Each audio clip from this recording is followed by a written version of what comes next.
Bueno, hace unos días denunciábamos la precariedad de las políticas culturales en el Concello de Vigo y no solamente pasa en cultura, también pasa en otras áreas. Y una muy importante que a nosotros nos preocupa es juventud.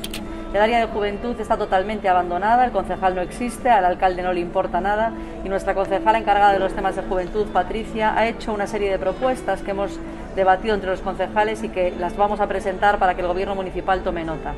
Muchas veces observamos que nuestros jóvenes se reúnen en los centros comerciales, en las calles, en lugares... Para evitar que nuestros jóvenes estén en las calles, en los centros comerciales reunidos, hemos realizado desde el Partido Popular una serie de batería de propuestas para que el Gobierno municipal ponga en marcha. Nos gustaría que se potenciase más el deporte, el ocio, una vida saludable. Por ello, por ejemplo, vemos importante la creación de pistas de pump track, que son unos pequeños circuitos donde los jóvenes con su bicicleta, monopatín y a través de diferentes peraltes pueden atravesarla.